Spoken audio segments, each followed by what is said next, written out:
Mr. Chebukati, the third respondent, cannot be, in an objective case, said to be representative of the true will of the Kenyan people, as we and as I will demonstrate in my further submissions. On the evidence, the components, principles that ought to have been met in order to meet the constitutional standard of a secure and transparent system are as follows. Confidentiality is the first one I propose to deal with.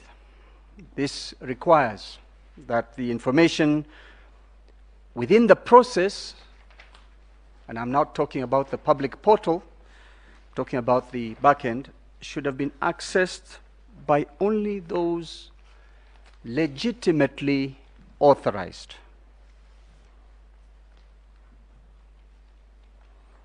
And those authorized, in order for them to be accountable, are persons whom the entire commission, in its, as defined by my colleague Paul Mwangi, the entire commission ought to have been fully aware of, gazetted where necessary, and it would certainly help if they were also Kenyan nationals.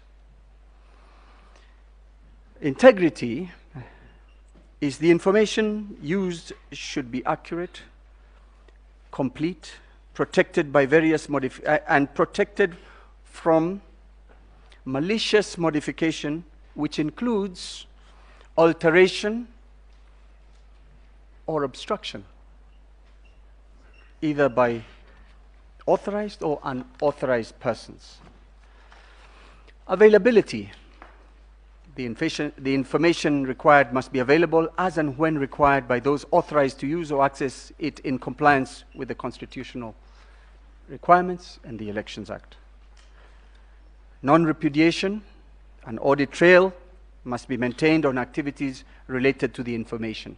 An audit trail in this regard is, should the court so require, should a party so require, it must be readily available in the appropriate manner. Authenticity. The information itself must be proved to be genuine, and the source must also be proved to be genuine. I submit, on behalf of the petitioners, that on the security aspect, there was lack of security.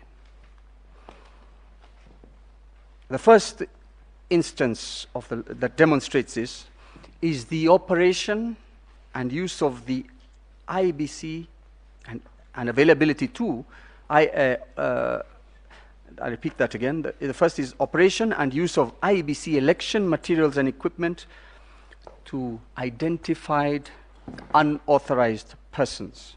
And I'm referring in this regard to the now infamous Venezuelan nationals.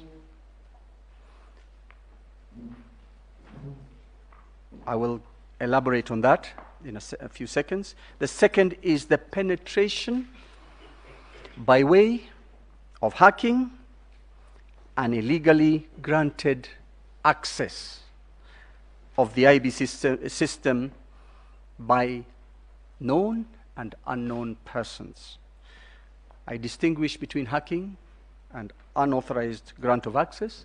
Hacking is where a person outside the system doesn't have the key, and I'm using the simple illustration, and so he accesses it through the roof, room through the roof or the back door, and he enters the system